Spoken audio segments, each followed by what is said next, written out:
Hey there guys, happy hump day. It's just after 4th of July, so I hope you guys had a great one. Or if you don't celebrate it, just a good Monday. I'm going to show you today jelly print, the painting technique that I've been kind of showing off, but I am going to do it on clay. Well, I'll do it on both paper and clay, so let's just go ahead and get into it. This is a jelly plate. It is gelatinous, and you use it to do multi-layered different prints. I really have no business teaching this because I've literally only been doing it for about 2 weeks, but I'm gonna do it anyway.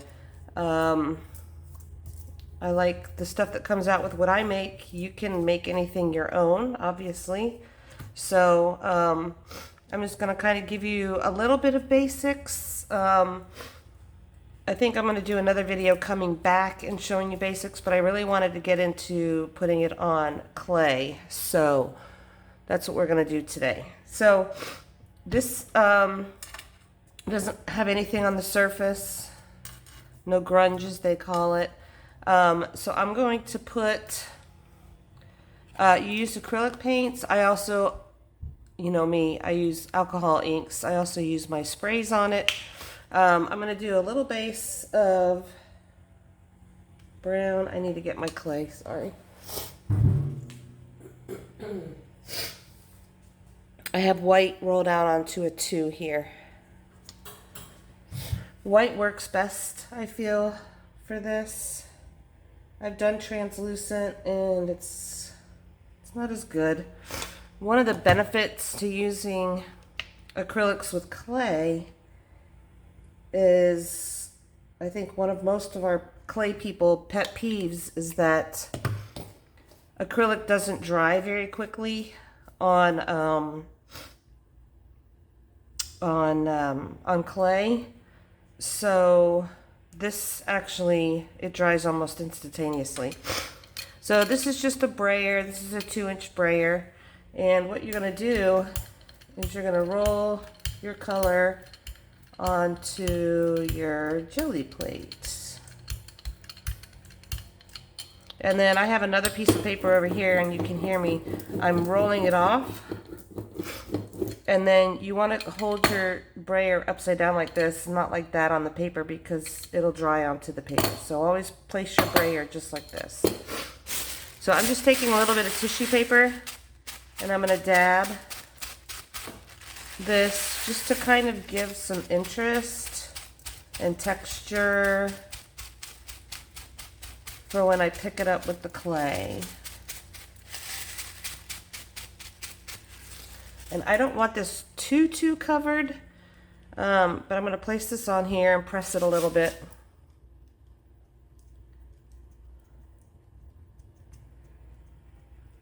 And then lift it up.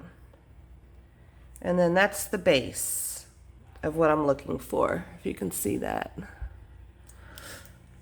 So now I'm just going to take a piece of paper and get the rest of that brown off.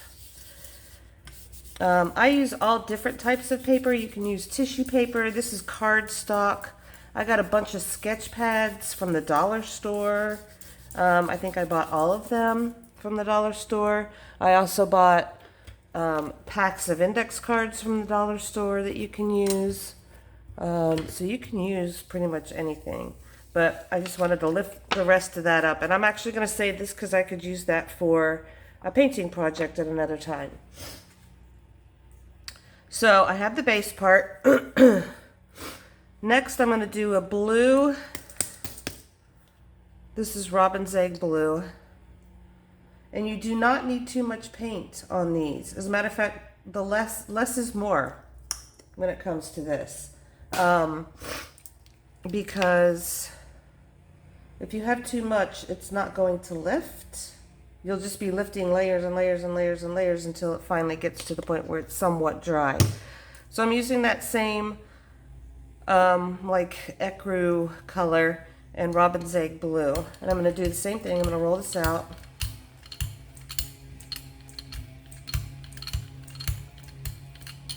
And then I'm gonna make sure to roll out all of the paint left over on this piece of paper, lay my brayer like this, and then I'm gonna take a stencil and I'm gonna lay that on top. I'm gonna take just another piece of paper and I'm going to rub out the design.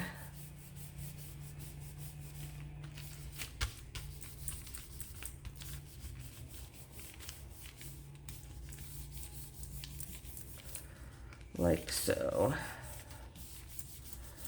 So that I get all of the design off of there. So it looks like that. Obviously I'm going to use that at a later date. And then I could either take this off and press that on now, but I'm going to take a little bit of copper mica powder and I'm going to go into some of this. And you have to do it quickly because right now the paint is drying. So that should be good for what I'm doing. And then I'm going to take this off. And you can see there's still that blue left over. And then I'm going to press this on.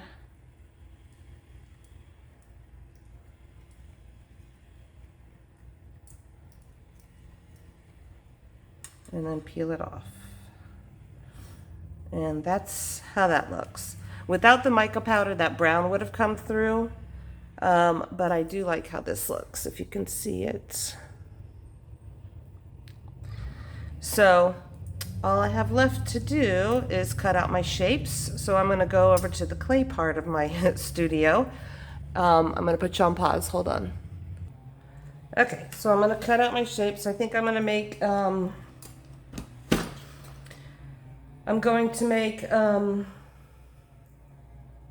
one thing I didn't show you, sorry. I'll bring this over here. With what's left here on the jelly plate,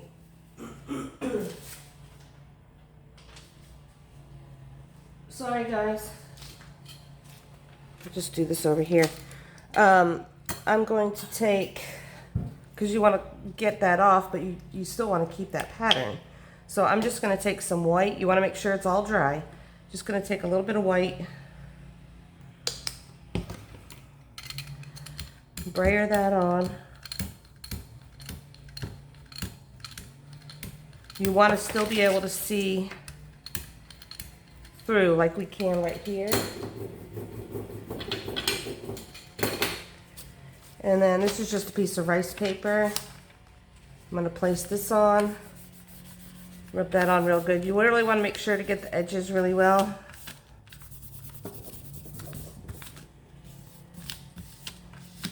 Because all of these elements can be used at a later date. You can cut them up and make collages. You can put stuff right directly on the prints. And I will be showing you guys all of that stuff. So you just peel that off and you have a whole new look. See that? There you go. So I'm going to make hair clips, I think, with these.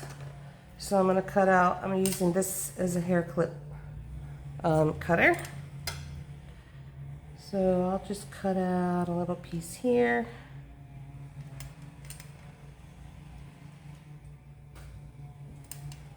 A little piece here.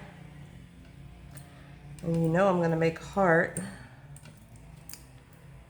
I'm going to make a heart with this grungy area over here. This looks cool.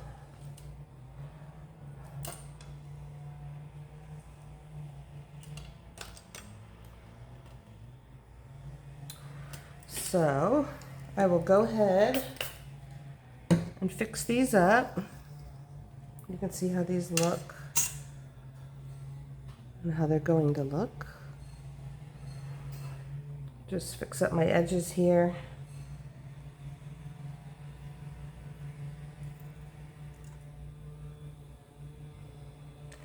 And I'm going to bake these at 275 for 35 minutes.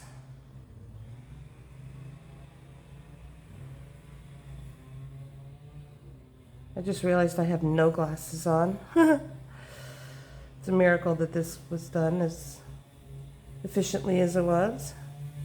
I think that might look okay. Okay, that's how the heart looks. Okay, so I'm gonna go ahead and bake these. And 275 for 35 minutes, and I will be back. Okay, I'm back.